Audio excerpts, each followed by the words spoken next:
Hábitos atómicos por James Clear. Primera ley. Hacerlo obvio. Capítulo 4. El hombre que no se veía bien. El psicólogo Gary Klein una vez me contó una historia acerca de una mujer que había asistido a una reunión familiar. Había pasado años trabajando como paramédica y tan pronto como llegó a la fiesta, le dio un vistazo a su suegro y se quedó muy preocupada. «No me gusta cómo te ves», le dijo la mujer a su suegro. Su suegro, que no tenía ningún malestar y se sentía perfectamente bien, respondió bromeando: «A mí tampoco me gusta cómo te ves». «No», insistió la mujer, «tienes que ir al hospital inmediatamente». Unas horas después, el hombre estaba siendo sometido a una cirugía para salvarle la vida después de que las pruebas médicas habían revelado que tenía una arteria mayor bloqueada y que estaba en riesgo inminente de sufrir un ataque cardíaco. Sin la intuición de su nuera, podría haber muerto. ¿Qué fue lo que la paramédica vio? ¿Cómo fue que predijo el posible ataque cardíaco? Cuando las arterias principales están obstruidas, el cuerpo se concentra en enviar sangre a los órganos vitales y la aleja de las zonas menos importantes, como son las áreas periféricas cerca de la capa externa de la piel. El resultado es un cambio en el patrón de distribución de la sangre en el rostro. Después de varios años de trabajar con personas que padecían de fallas cardíacas, la mujer había desarrollado, sin saberlo, la habilidad de reconocer este patrón a simple vista. Ella no podría explicar qué era lo que había notado en el rostro de su suegro, pero sabía que algo no andaba bien. Historias similares existen en otros campos. Por ejemplo, los analistas militares pueden identificar qué parpadeo en el radar pertenece a un misil enemigo y qué parpadeo corresponde a un avión de su propia flota, a pesar de que ambos estén viajando a la misma velocidad, volando a la misma altitud y se vean prácticamente iguales en el radar en todos los sentidos. Durante la Guerra del Golfo, el teniente comandante Michael Riley salvó a toda una flota de combate cuando ordenó que derribaran un misil enemigo, a pesar de que se veía exactamente igual que los aviones de la flota en el radar. El teniente tomó la decisión correcta, pero incluso sus superiores no sabían explicar cómo lo había hecho. Hay curadores de museo que son reconocidos porque son capaces de distinguir la diferencia entre una obra de arte auténtica y una falsificación hecha por un experto. Sin embargo, no saben explicar cuáles son los detalles precisos que los llevan a identificar la obra falsa. Hay radiólogos experimentados que al ver una ecografía cerebral pueden predecir en qué área del cerebro se producirá un derrame aún antes de que haya algún síntoma evidente o signos visibles para el ojo que no está entrenado. Incluso he escuchado anécdotas acerca de estilistas que son capaces de notar si una clienta está embarazada con tan solo sentir los cambios en la textura del cabello. El cerebro humano es una máquina de hacer predicciones. Continuamente está revisando el ambiente a su alrededor y analizando la información que se cruza en su camino. Siempre que experimentas algo de manera repetida, como la paramédica que vio el rostro de un paciente a punto de sufrir un ataque cardíaco o un analista militar que observa un misil en la pantalla, tu cerebro comienza por analizar qué es lo más importante, clasifica los detalles, destaca las señales relevantes y cataloga la información para usarla en el futuro. Con suficiente práctica es posible seleccionar las señales que predicen ciertos resultados sin pensar conscientemente en ello. De manera automática, el cerebro codifica las lecciones aprendidas por medio de la experiencia. No siempre podemos explicar qué es exactamente lo que el cerebro está aprendiendo, pero el aprendizaje está sucediendo todo el tiempo y la habilidad para notar las señales relevantes en una situación determinada es el fundamento de todos los hábitos que tenemos. Solemos subestimar todo lo que nuestro cerebro y nuestro cuerpo pueden hacer sin que intervenga el pensamiento. Tú no le dices a tu cabello que crezca, ni a tu corazón que lata, ni a tus pulmones que respiren, ni a tu estómago que digiera. Y sin embargo, tu cuerpo controla todas estas funciones y más con el piloto automático. Tú eres mucho más que tu ser consciente. Considera el hambre, por ejemplo. ¿Cómo sabes cuándo tienes hambre? No necesariamente tienes que ver una galleta en la mesa para darte cuenta de que es hora de comer. El apetito y el hambre están gobernados por el cerebro de manera inconsciente. Tu cuerpo tiene una variedad de circuitos de retroalimentación que gradualmente envían señales de alerta.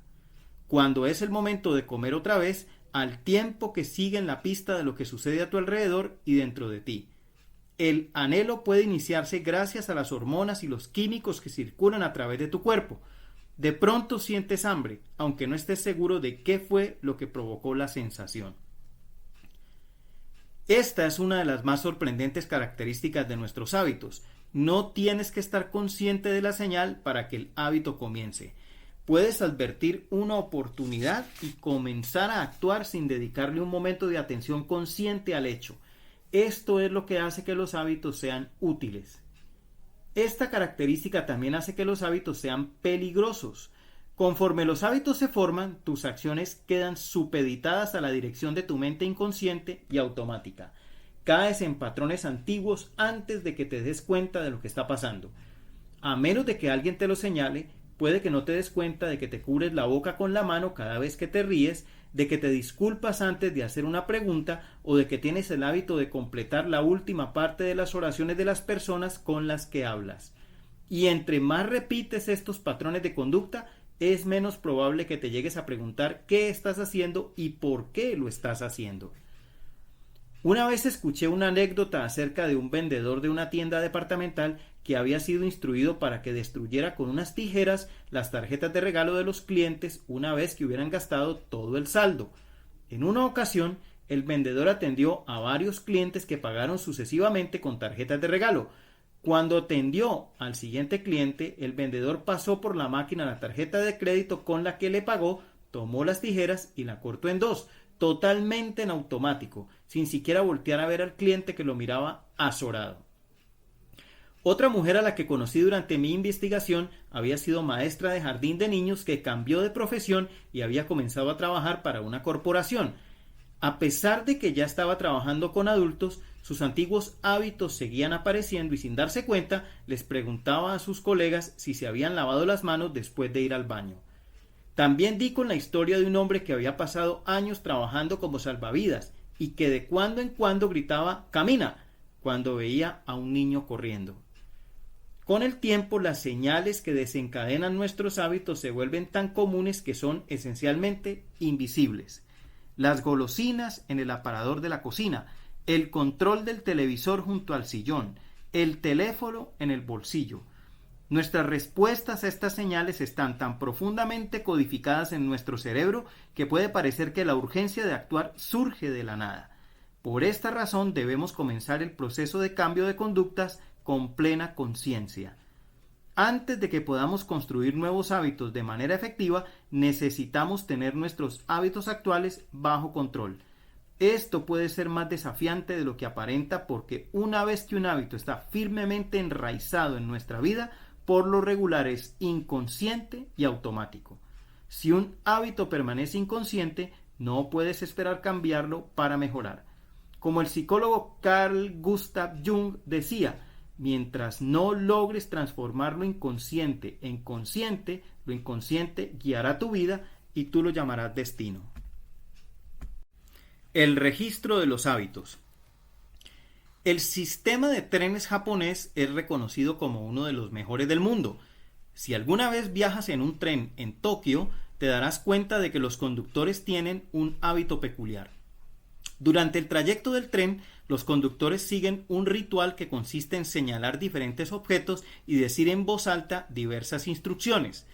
Cuando el tren se acerca a una señal de tránsito, el operador la señala y dice: «La señal está verde». Conforme el tren entra y sale de las estaciones, el operador señala el velocímetro y dice en voz alta la velocidad exacta que aparece en la pantalla. Cuando es hora de abandonar una estación, el operador señala el pizarrón con los horarios y dice en voz alta la hora. Fuera, en la plataforma, otros empleados realizan acciones similares. Antes de que cada tren salga de la estación, los miembros del equipo de tierra señalan el borde de la plataforma y declaran: «Todo despejado». Cada detalle del viaje es identificado, señalado y nombrado en voz alta. Este proceso, conocido como pointing and calling, señalar y nombrar, es un sistema de seguridad diseñado para reducir errores. Puede parecer un poco tonto, pero funciona increíblemente bien. El sistema de señalar y nombrar reduce los errores en un 85% y evita el 30% de los accidentes. La Autoridad Metropolitana de Transportes de Nueva York adoptó una versión modificada del sistema para el sistema de transporte subterráneo.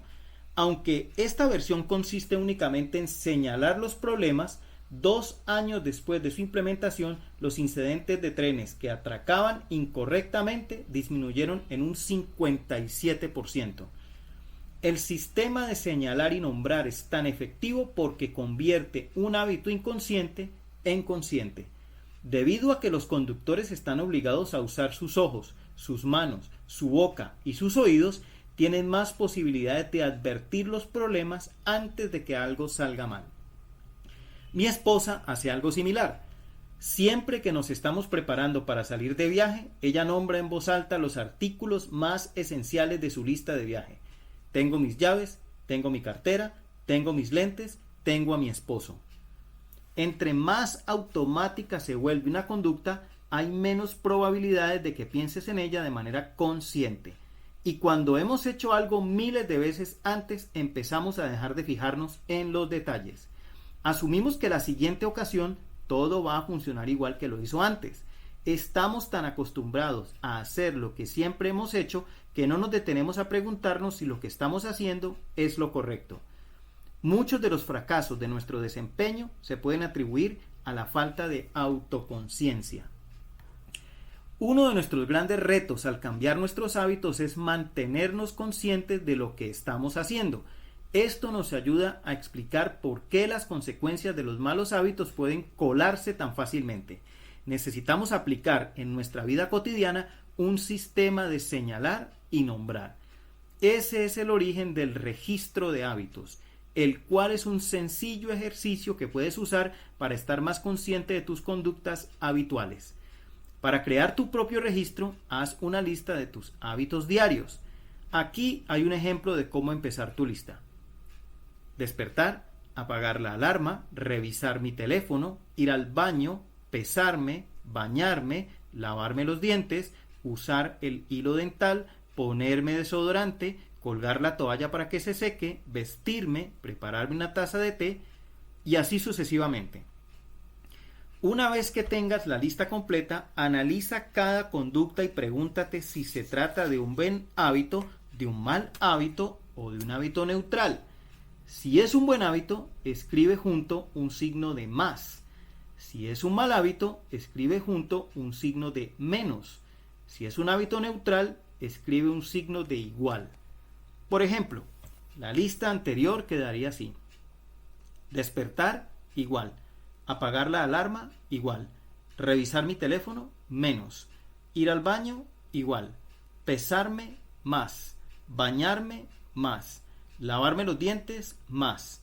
Usar el hilo dental, más. Ponerme desodorante, más. Colgar la toalla para que se seque, igual. Vestirme, igual. Prepararme una taza de té, más. La marca que le asignas a cada hábito en particular dependerá de tu situación y de tus metas. Para alguien que está tratando de perder peso, comer un pan con crema de maní cada mañana puede ser un mal hábito. Para alguien que está tratando de desarrollar los músculos, la misma conducta puede ser un buen hábito. Todo depende de las metas que estás persiguiendo.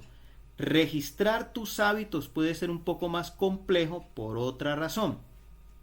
Las categorías buen hábito y mal hábito son poco precisas. No hay buenos hábitos y malos hábitos, solamente hay hábitos efectivos. Esto es, efectivos para la resolución de problemas. Todos los hábitos te sirven de alguna manera, incluso los malos hábitos, motivo por el cual los repetimos constantemente. Para este ejercicio, clasifica tus hábitos por la forma en que te benefician a largo plazo. Hablando de manera general, los hábitos buenos tendrán resultados positivos netos, los malos hábitos tendrán resultados negativos netos. Fumar un cigarro puede reducir el estrés en un momento dado.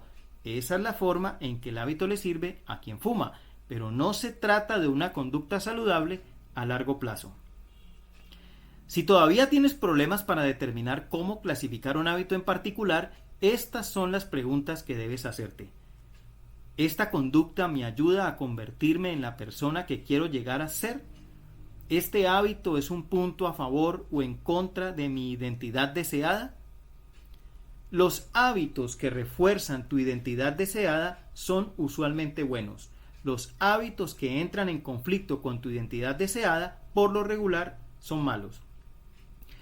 Conforme completas tu registro de hábitos, no es necesario que hagas ningún cambio. La meta, por lo pronto, es darse cuenta de lo que está sucediendo. Observa tus pensamientos y acciones sin juzgarlas o criticarlas. No te culpes por tus fallas. No te alabes por tus éxitos. Si comes un chocolate cada mañana, toma nota del hecho, casi como si estuvieras observando a otra persona. Oh, qué interesante que esa persona haga eso. Si estás dándote atracones, simplemente toma nota de que estás comiendo más calorías de las necesarias. Si estás desperdiciando el tiempo en línea, toma nota de que estás destinando tiempo de tu vida de una manera que no te gusta. El primer paso para cambiar los malos hábitos es mantenerse atento para identificarlos. Si crees que necesitas ayuda adicional, usa el sistema de señalar y nombrar en tu propia vida. Di en voz alta la acción que piensas realizar y cuál será el resultado. Si quieres reducir la cantidad de comida chatarra que ingieres, pero te das cuenta de que estás a punto de tomar una galleta, di en voz alta: estoy a punto de comer esta galleta, pero no la necesito. Comérmela hará que suba de peso y dañe mi salud. Escuchar la descripción de tus malos hábitos en voz alta hace que sus consecuencias parezcan más reales. Le otorga un peso específico a la acción en lugar de que la dejes pasar como un acto rutinario sin importancia y sin tomar conciencia de ella. Este método es útil incluso si tu objetivo solo es tratar de tener presente una tarea de tu lista de pendientes. Decir en voz alta: mañana tengo que ir a la oficina de correos después del almuerzo, es una manera sencilla de aumentar las posibilidades de que realmente realices la acción. Te estás convenciendo a ti mismo de la necesidad de realizar la acción y eso puede hacer la diferencia. El proceso de cambio de conductas siempre comienza al tomar conciencia. Las estrategias como la de pointing and calling y el registro de hábitos se enfocan en ayudarte a reconocer tus hábitos y las señales que los desencadenan, lo cual te permite responder de tal manera que resultes beneficiado.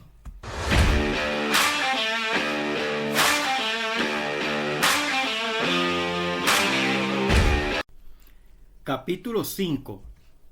La mejor manera de comenzar un nuevo hábito. En 2001, un grupo de investigadores de la Gran Bretaña empezó a trabajar con 248 personas para desarrollar mejores hábitos para hacer ejercicio en el curso de 2 semanas. Los sujetos participantes fueron divididos en 3 grupos. El primer grupo era el de control.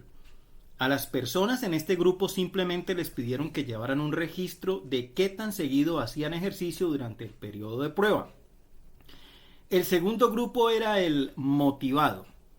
A estas personas se les pidió no solamente que llevaran un registro de sus entrenamientos, sino que también leyeran libros relacionados con los beneficios del ejercicio físico.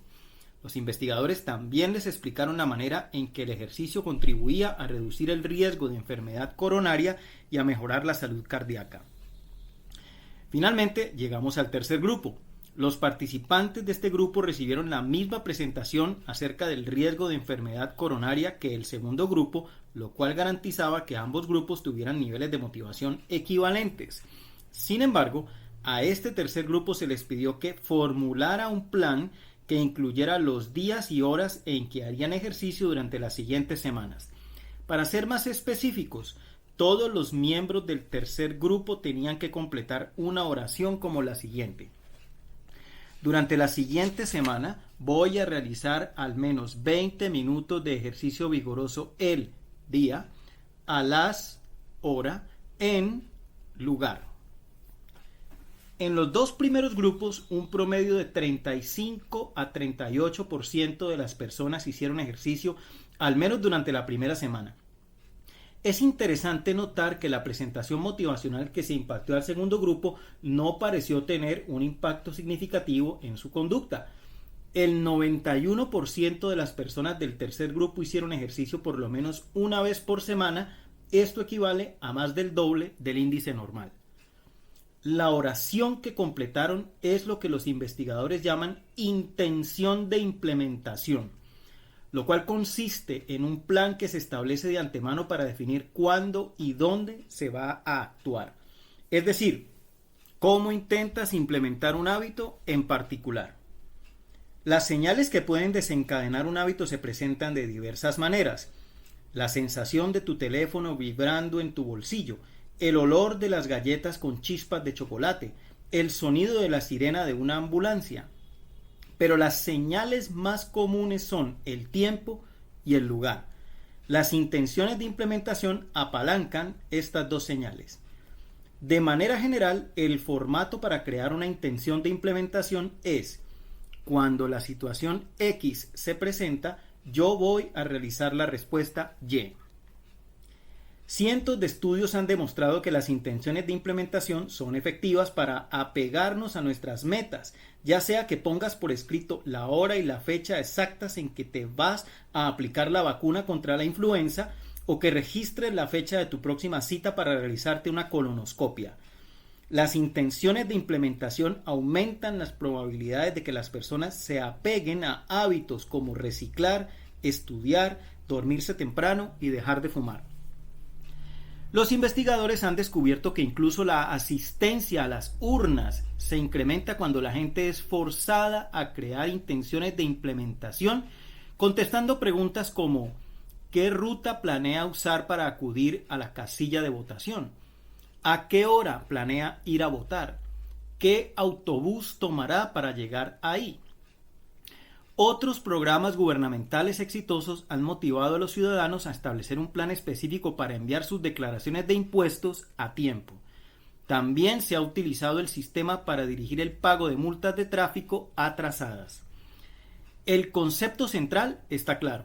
Las personas que hacen un plan específico que determina cuándo y dónde van a realizar un nuevo hábito tienen más probabilidades de hacerlo con éxito. Es mucha la gente que trata de cambiar sus hábitos sin definir estos detalles básicos. Nos decimos a nosotros mismos: voy a comer de manera más saludable o voy a escribir con mayor frecuencia, pero nunca nos decimos cuándo y dónde van a suceder estos hábitos. Los dejamos al azar y esperamos que nos acordemos de hacerlo o nos sentiremos motivados cuando llegue el momento correcto. Una intención de implementación barre con nociones imprecisas como quiero entrenar más, o quiero ser más productivo, o debería ir a votar, y las transforma en planes de acción concretos. Muchas personas piensan que les falta motivación cuando en realidad lo que les falta es claridad. No siempre resulta obvio cuándo y dónde hay que realizar una acción. Algunas personas pasan su vida entera esperando el momento correcto para realizar una mejora. Una vez que la intención de implementación se determina, no tienes que esperar a que la inspiración se apodere de ti. ¿Escribo un capítulo hoy o no? ¿Medito esta mañana o después del almuerzo? Cuando el momento de la acción tiene lugar, no hay necesidad de tomar una decisión. Simplemente tienes que seguir el plan determinado de antemano.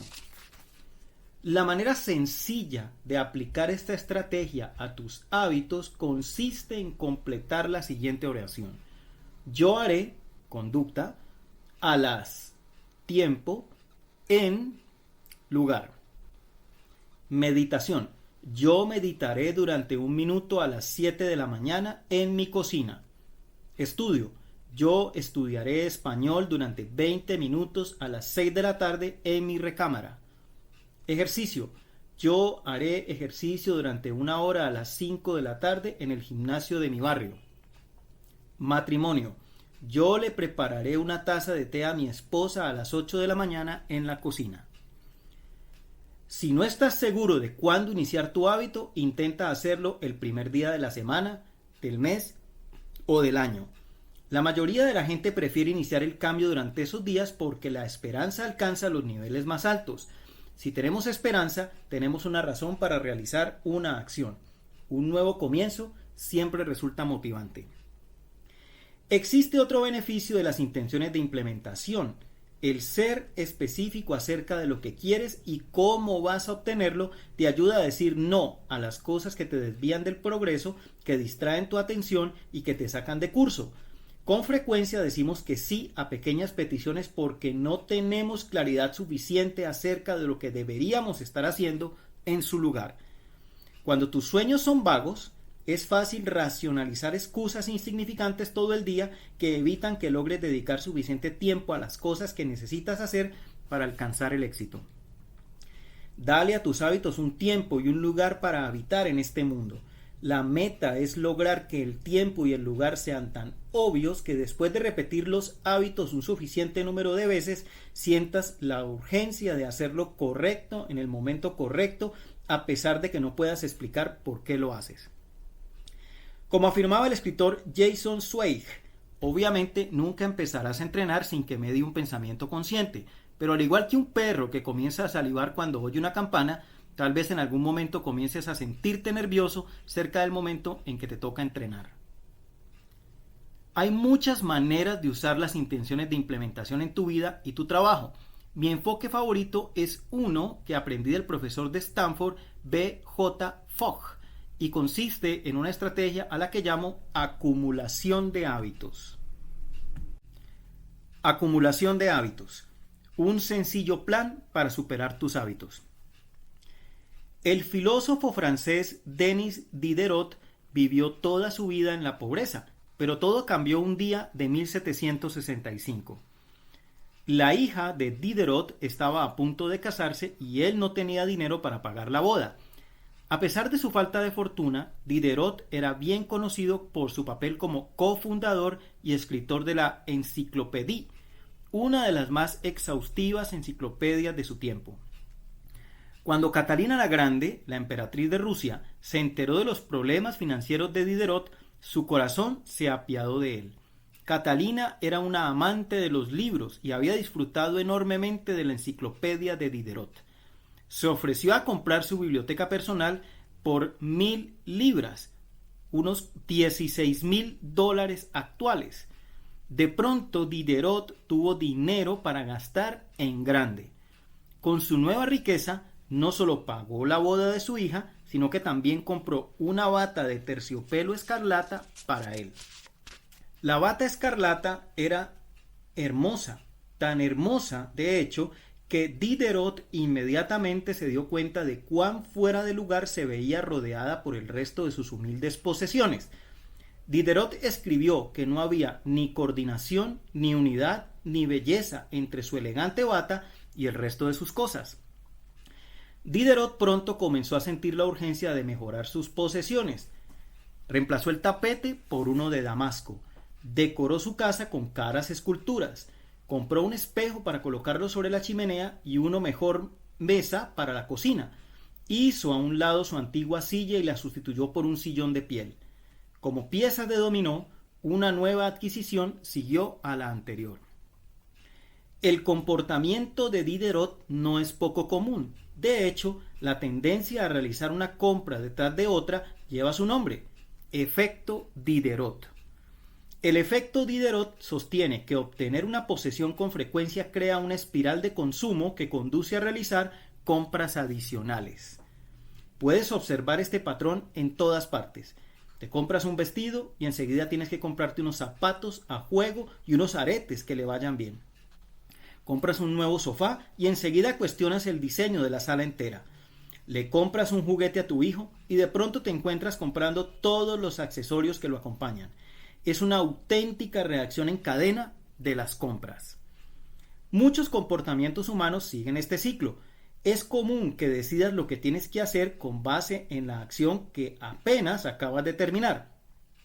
Ir al baño te lleva a lavarte y secarte las manos, lo que te recuerda que debes poner las toallas sucias en la lavadora, lo que hace que pongas jabón de lavandería en la lista de compras y así sucesivamente. Las conductas no suceden de manera aislada.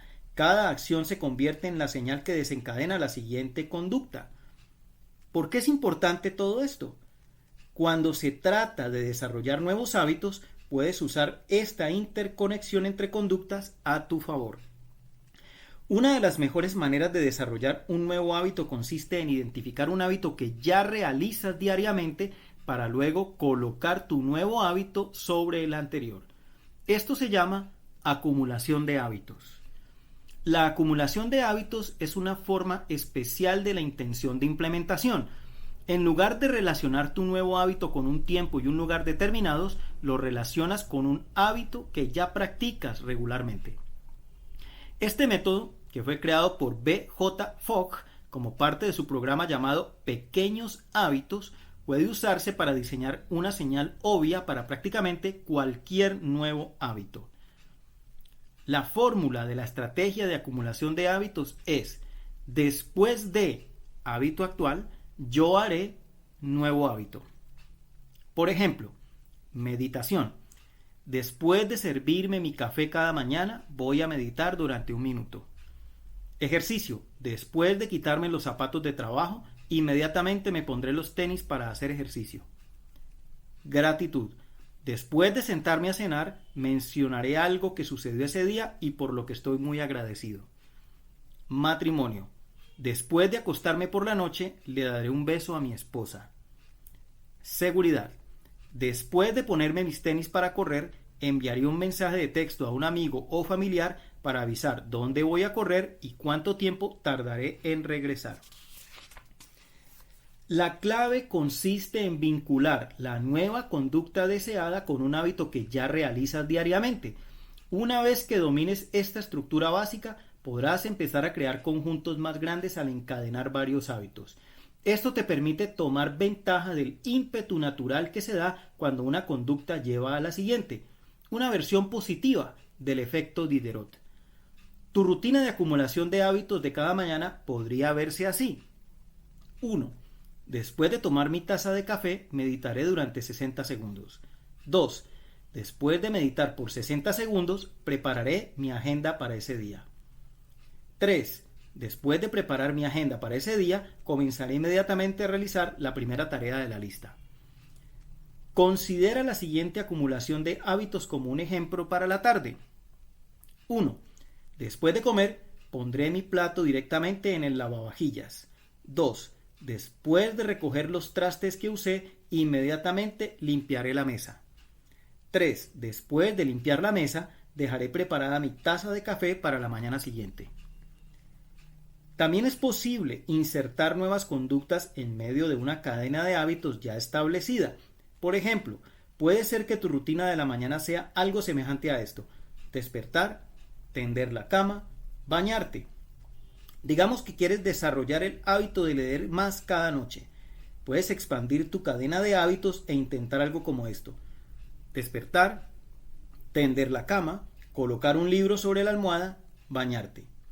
Ahora, cuando te metas a la cama por la noche, habrá un libro sobre tu almohada esperando a que lo disfrutes.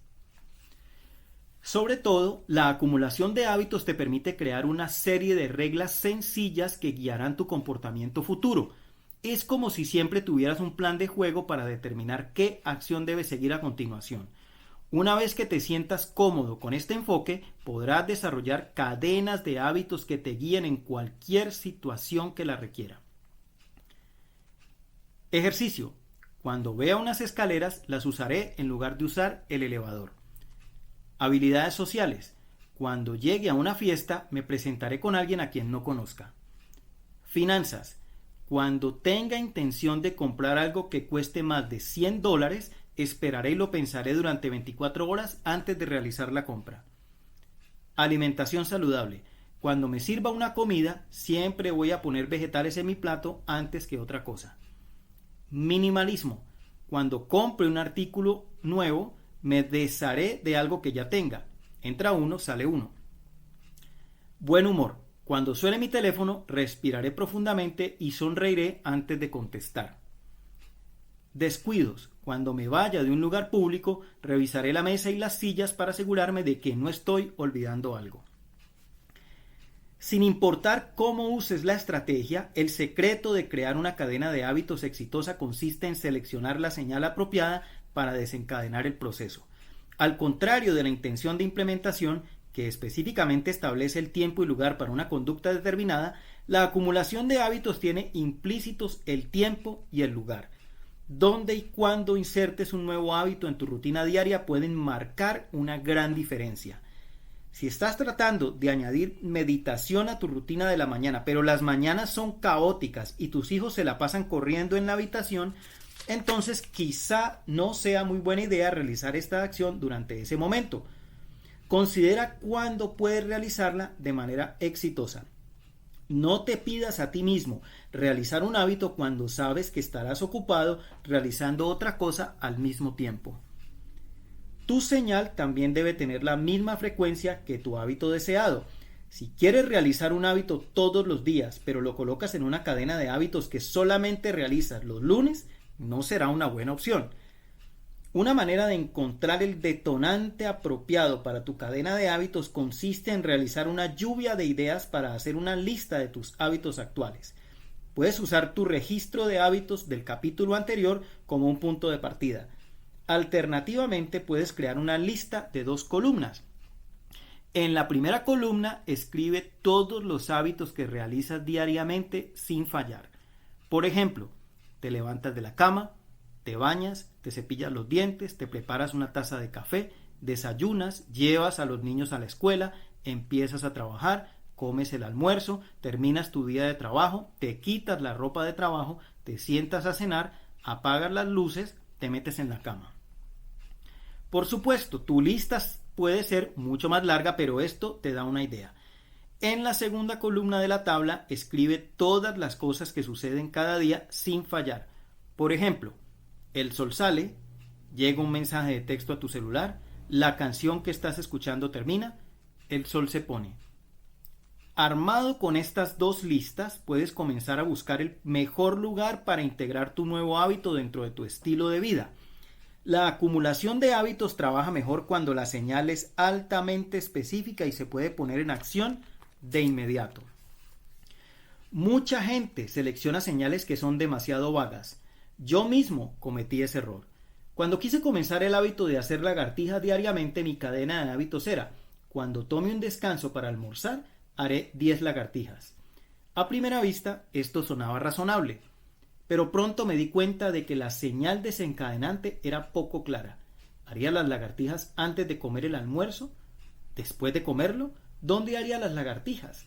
Después de unos cuantos días de inconsistencias, cambié mi cadena de hábitos por la siguiente: cuando cierre mi computadora para comer mi almuerzo, haré 10 lagartijas junto a mi escritorio. La ambigüedad desapareció. Hábitos como leer más o comer mejor son causas que valen la pena, pero por sí mismas estas metas no indican cuándo o dónde actuar. Sé específico y claro. Después de cerrar la puerta, después de cepillarme los dientes, después de sentarme a la mesa. La especificidad es importante. Entre más vinculado esté el nuevo hábito a una señal específica, más posibilidades habrá de que te des cuenta de que ha llegado la hora de realizar la acción. La primera ley del cambio de conducta consiste en hacerlo obvio. Estrategias como la intención de implementación y la acumulación de hábitos están entre las maneras más prácticas de crear señales obvias para tus hábitos y de diseñar un plan claro para determinar cuándo y dónde realizar la acción.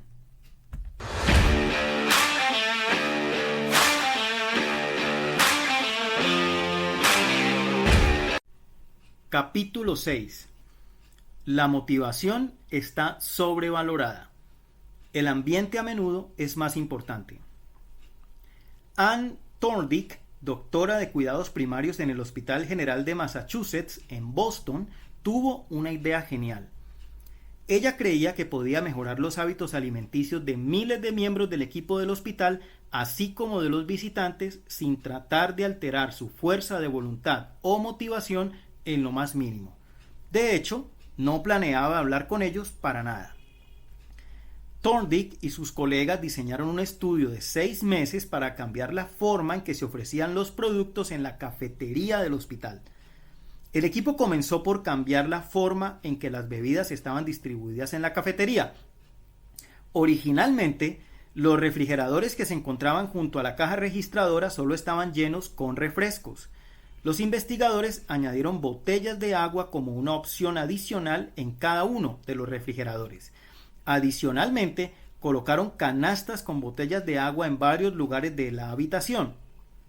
Los refrescos continuaban en los refrigeradores principales, pero ahora había agua en todos los espacios donde se ofrecían bebidas. Durante los siguientes 3 meses, las ventas de refrescos del hospital bajaron un 11.4%, mientras que las ventas de agua embotellada se incrementaron un 25.8%. Hicieron ajustes similares y obtuvieron resultados semejantes con la comida de la cafetería. Nadie le había dicho una palabra a ninguno de los comensales. Con frecuencia, las personas eligen productos no por lo que son, sino por el lugar donde se encuentran.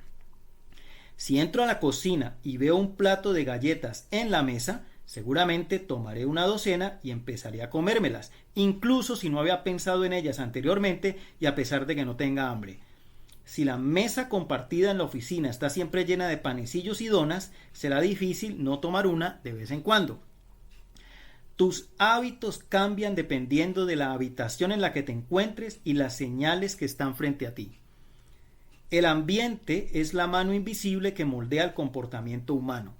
A pesar de que tenemos personalidades únicas, ciertas conductas tienden a generarse una y otra vez bajo ciertas condiciones del ambiente. En la iglesia, la gente tiende a hablar en murmullos. En una calle oscura, la gente actúa de manera precavida y cauta. Como vemos, la forma más común de cambiar no es interna, sino externa. El mundo a nuestro alrededor nos cambia. Cada hábito depende del contexto. En 1936, el psicólogo Kurt Lewin escribió una simple ecuación que implica una poderosa declaración. La conducta, C, es una función, F, de la persona, P, dentro de su ambiente, A, o lo que es igual, C igual F por P, A. No tomó mucho tiempo para que la ecuación de Lewin fuera probada en el ámbito de los negocios. En 1952, el economista Hawkins Stern describió un fenómeno que llamó compras por impulso de sugestión, que se desencadena cuando un comprador ve un producto por primera vez y visualiza la necesidad de tenerlo. En otras palabras, los compradores ocasionalmente compran productos no porque los quieran, sino por la forma como les son presentados. Por ejemplo, los artículos que están colocados al nivel de los ojos tienden a comprarse más que aquellos que están colocados cerca del suelo. Por esta razón, encuentras las marcas más caras en lugares que son más fáciles de alcanzar en los anaqueles de las tiendas y que por lo tanto dejan las mejores ganancias. Los productos que son más baratos se colocan en los lugares que son más difíciles de alcanzar. Lo mismo se aplica a los anaqueles que se encuentran al principio o al final de los pasillos del supermercado. Estas unidades son máquinas de hacer dinero, ya que son espacios muy visibles donde los compradores pasan más a menudo.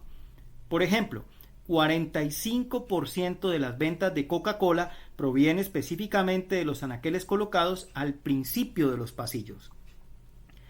Entre más accesible sea un producto o servicio, mayores son las probabilidades de que quieras probarlo.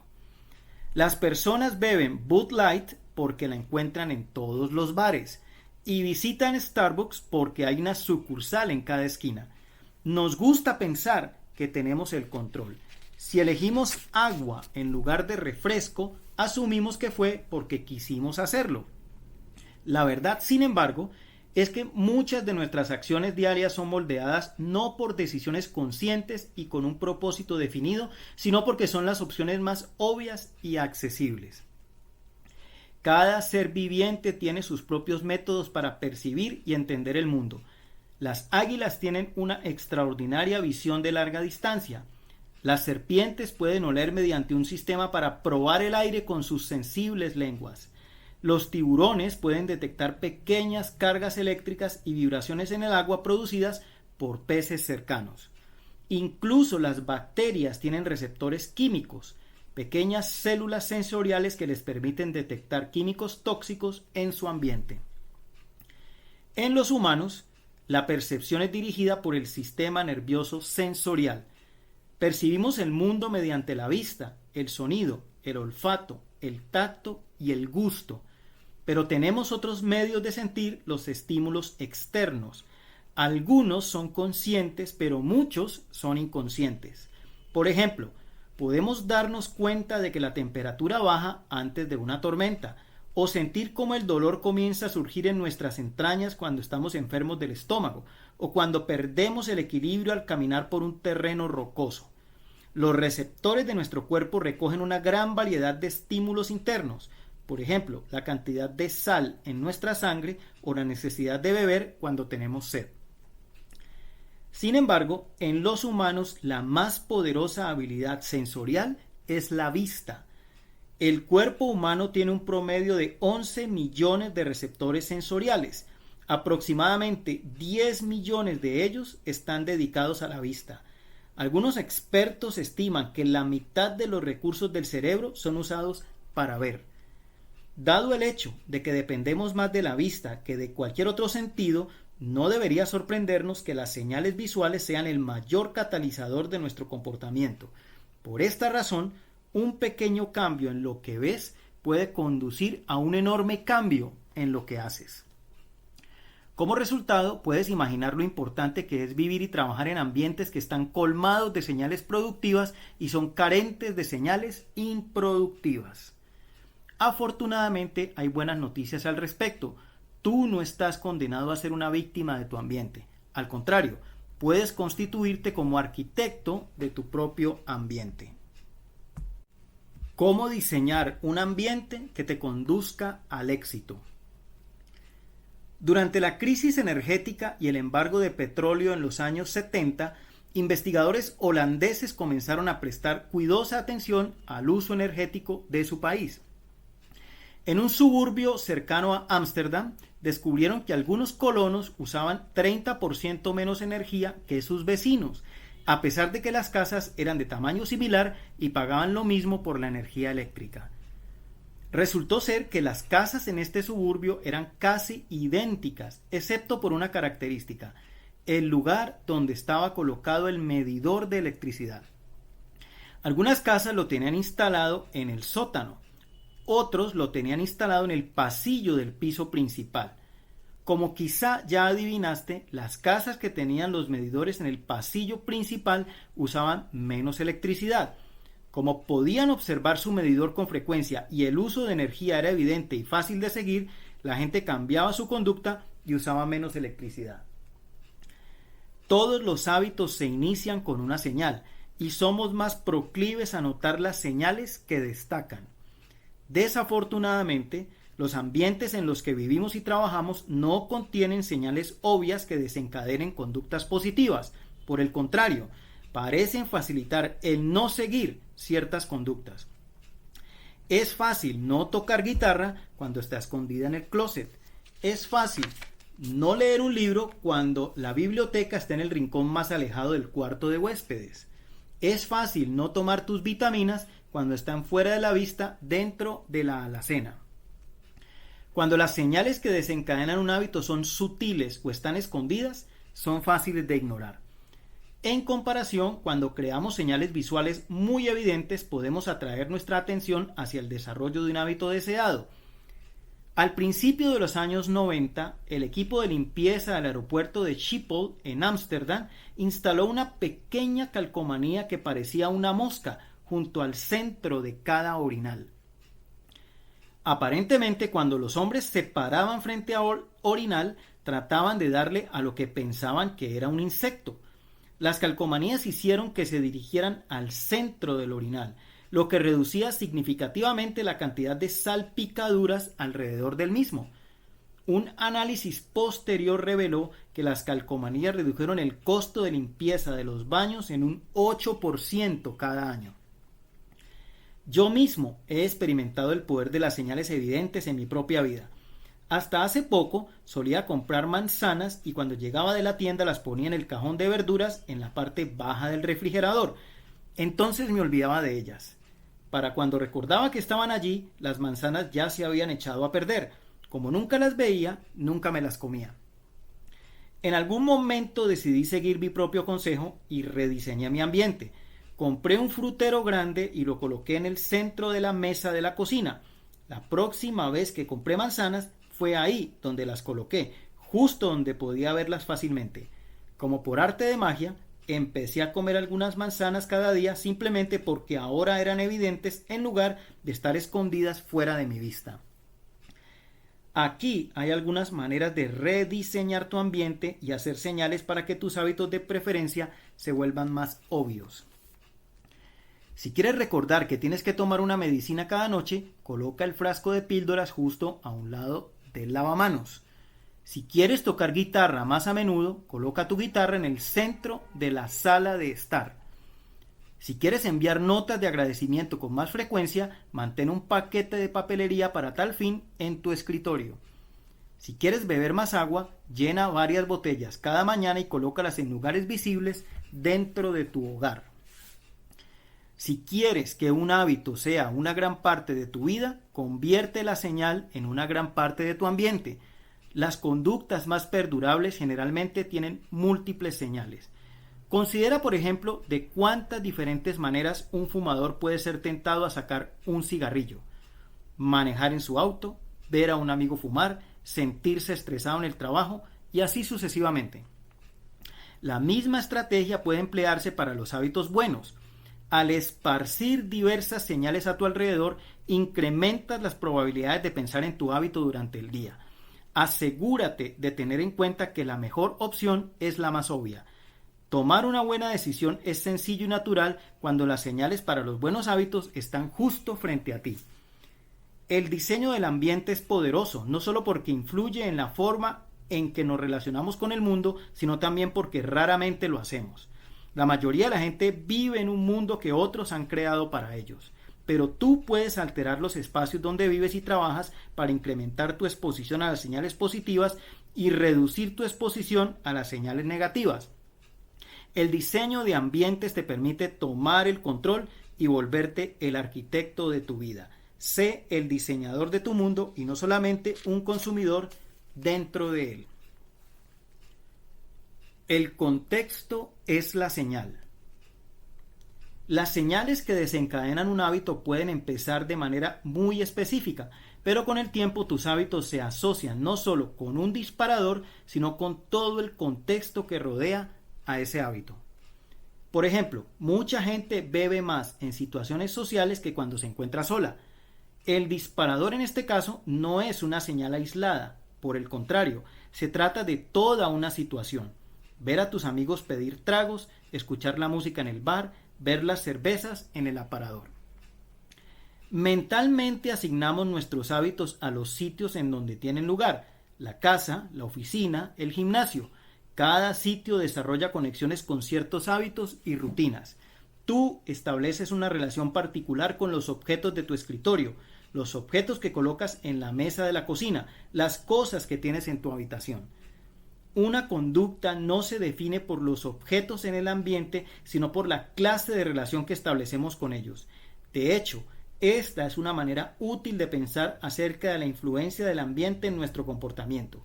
Deja de pensar en tu ambiente como un lugar lleno de objetos. Empieza a pensar en él como un lugar lleno de relaciones. Piensa en términos de cómo interactúas con los espacios que te rodean. Para cierta persona, el sofá es el lugar donde lee 1 hora cada noche.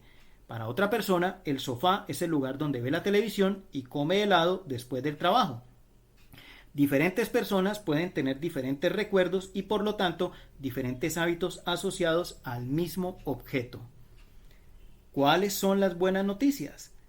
Te puedes entrenar para unir un hábito particular con un contexto determinado. En un estudio sobre insomnio, Los científicos a cargo instruían a los participantes a meterse en la cama solamente cuando estuvieran cansados. Si no lograban conciliar el sueño y dormir, tenían que levantarse e irse a sentar a otra habitación hasta que se sintieran somnolientos. Con el tiempo, los sujetos comenzaron a asociar el contexto de la cama con la acción de dormir, y se volvió mucho más sencillo quedarse dormidos cuando se metían a la cama. Sus cerebros aprendieron a dormir, no usar su teléfono celular, no ver la televisión, no quedarse viendo el reloj. Era la única acción que podía suceder en esa habitación. El poder del contexto también revela una importante estrategia. Los hábitos pueden cambiarse de manera más sencilla en un nuevo ambiente. Un nuevo ambiente ayuda a escapar de los sutiles disparadores y señales que te empujan hacia tus hábitos actuales. Ve a un nuevo lugar, una cafetería diferente, otra banca distinta en el parque, un rincón de tu habitación que casi nunca uses, y crea una nueva rutina ahí. Es más fácil asociar un nuevo hábito con un nuevo contexto que construir un nuevo hábito en medio de señales que implican competencia y distracción. Puede ser difícil dormirte temprano si ves la televisión en tu habitación cada noche. Puede ser difícil estudiar en la sala sin distraerte si ese es el lugar donde sueles jugar videojuegos. Pero cuando te sales de tu ambiente normal, dejas tus prejuicios conductuales atrás. No tienes que estar luchando contra las antiguas señales ambientales, lo cual permite que desarrolles nuevos hábitos sin interrupción. ¿Quieres pensar de una manera más creativa? Cámbiate a una habitación más grande, a un patio en el techo de la casa, o múdate a un edificio con arquitectura expansiva. Toma un descanso del espacio donde sueles trabajar, el cual también está encadenado a tus actuales patrones de pensamiento. ¿Quieres comer de manera más saludable? Probablemente haces tu compra en el supermercado de siempre de manera automática. Intenta ir a una tienda diferente.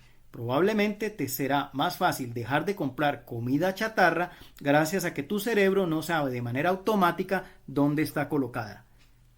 Cuando no puedes cambiar enteramente de ambiente, redefine o reacomoda el espacio que usas ahora. Crea un espacio aparte para trabajar, estudiar, hacer ejercicio, divertirte y cocinar. El mantra que encuentro útil en estos casos es un solo lugar, un solo uso. Cuando empecé mi carrera como emprendedor, por lo regular trabajaba en el sillón o en la mesa de la cocina. En las tardes me era muy complicado dejar de trabajar. No había una clara división entre el final del tiempo para trabajar y el principio del tiempo personal. ¿La mesa de la cocina era un espacio de trabajo o para comer? ¿El sillón era para relajarme o para enviar correos electrónicos? Todo sucedía en el mismo lugar. Unos cuantos años después, por fin tuve las posibilidades económicas para cambiarme a un hogar que tenía una habitación que pude usar como oficina. De pronto el trabajo era algo que pasaba en este lugar, mientras que la vida personal era algo que pasaba fuera de este lugar. A partir de entonces fue más fácil para mí apagar el lado profesional de mi cerebro cuando quedaba clara la línea divisoria entre vida laboral y vida personal. Cada habitación tenía un uso primario. La cocina era para cocinar, la oficina era para trabajar. Cuando te sea posible, evita mezclar el contexto de una habitación con otro. Cuando empiezas a mezclar contextos, empiezas también a mezclar los hábitos y los más fáciles son los que van a ganar. Esta es una de las razones por las que las versatilidades de la tecnología moderna son tanto una fuerza como una debilidad. Es posible usar el teléfono celular para toda clase de tareas, lo que lo convierte en un instrumento poderoso. Pero cuando uno puede usar su celular para hacer casi cualquier cosa, es difícil asociarlo con una tarea específica. Quieres ser productivo, pero estás condicionado constantemente a navegar por las redes sociales, a revisar el correo electrónico y a jugar videojuegos cada vez que abres tu celular. Se convierte en un enredo de distintas señales. Tal vez estás pensando algo como esto: No lo entiendes. Vivo en Nueva York. Mi departamento es del tamaño de un teléfono celular. Uso cada habitación para múltiples propósitos. Tienes toda la razón. Pero si tu espacio es limitado, divide la habitación en zonas diferenciadas. Una silla para leer, un escritorio para escribir, una mesa para comer. Puedes hacer lo mismo con tus dispositivos digitales. Conozco a un escritor que usa su computadora solamente para escribir, su tablet para leer y su teléfono celular para entrar a sus redes sociales y enviar mensajes. Cada hábito debe tener su propio hogar. Si logras apegarte a esta estrategia, cada contexto quedará asociado con un hábito particular y un modo de pensamiento. Los hábitos prosperan bajo circunstancias predecibles como estas. Cuando te sientas en tu mesa de trabajo, la capacidad de concentrarte aparece automáticamente. Relajarse es mucho más fácil cuando estás en un espacio designado para ese propósito. El sueño aparece rápidamente cuando dormir es lo único que sucede en tu habitación. Si quieres que tus conductas sean estables y predecibles, necesitas un ambiente que también sea estable y predecible. Un ambiente estable donde todo tiene un lugar y un propósito es un ambiente donde los hábitos se pueden formar fácilmente.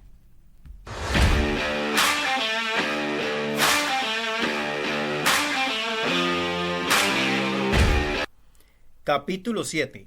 El secreto del autocontrol. En 1971, cuando la guerra de Vietnam iniciaba su año 17, los congresistas Robert Steele de Connecticut y Morgan Murphy de Illinois hicieron un descubrimiento que sorprendió al público estadounidense. Tras haber hecho una visita a las tropas destacadas en Vietnam, se habían dado cuenta de que más del 15% de los soldados estadounidenses que estaban en el frente eran adictos a la heroína. Investigaciones más a fondo revelaron que un 35% de las tropas en servicio habían probado la heroína y un total de 20% de los soldados eran adictos. De hecho, descubrieron que el problema era mayor de lo que inicialmente supusieron. El descubrimiento tuvo como consecuencia una ráfaga de acciones en Washington, incluyendo la creación de una oficina de acción especial para la prevención del abuso de las drogas bajo la presidencia de Nixon, la cual tenía como fin promover la prevención y rehabilitación, así como localizar a los miembros del servicio que fueran adictos cuando regresaban a su país. Lee Robbins fue uno de los investigadores a cargo. Mediante un descubrimiento que derribó completamente las creencias aceptadas acerca de la adicción, Robbins se dio cuenta de que cuando los soldados adictos regresaban a su país, solo 5% de ellos reincidía en la adicción durante el mismo año y solamente 12% recaía en el término de 3 años.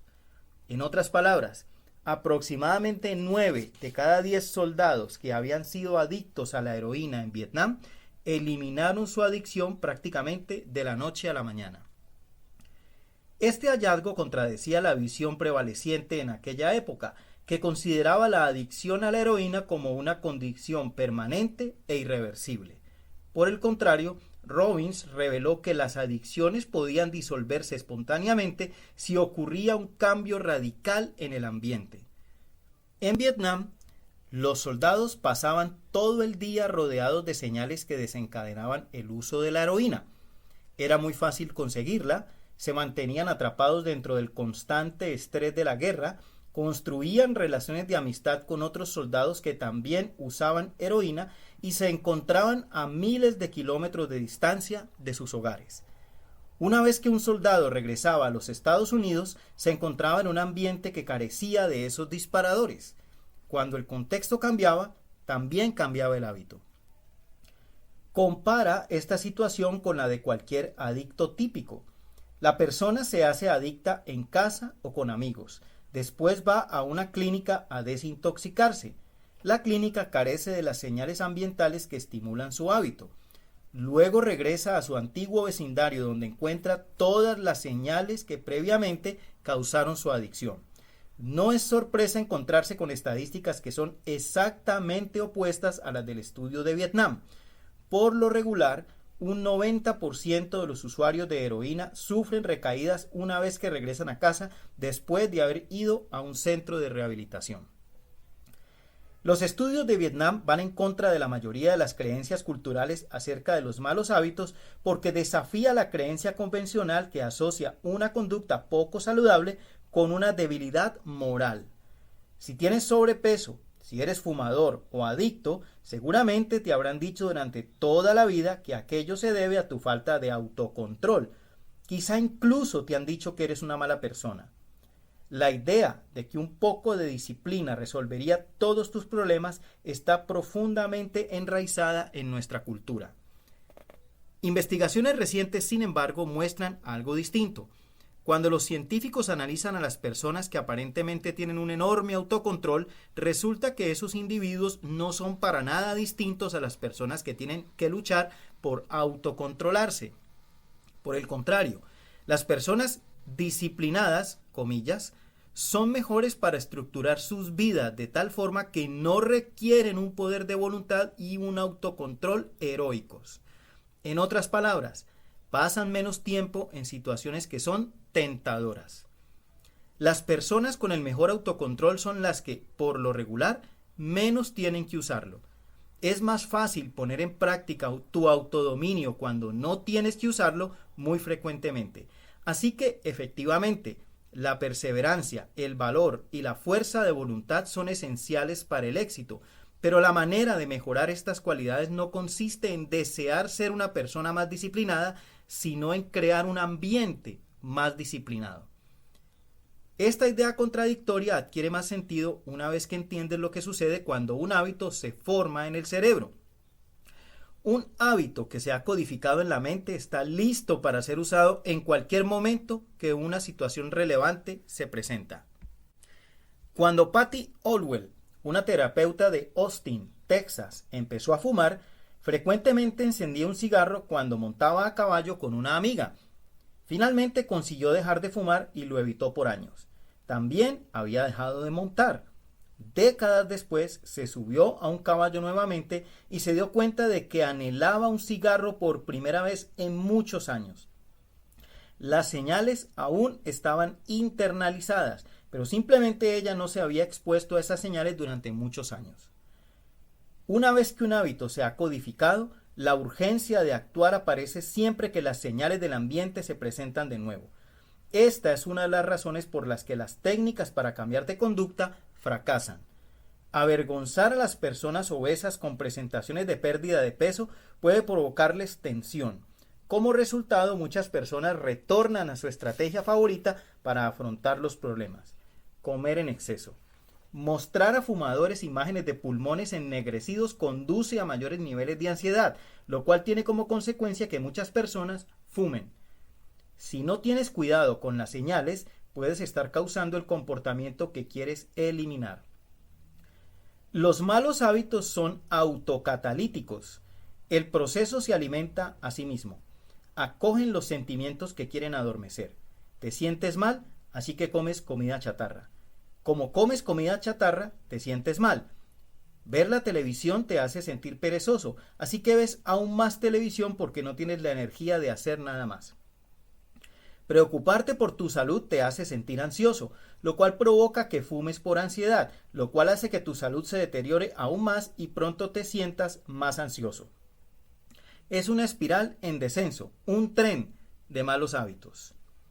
Los investigadores se refieren a este fenómeno como deseo inducido por señales.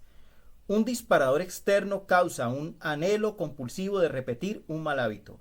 Una vez que te das cuenta de algo, empiezas a desearlo.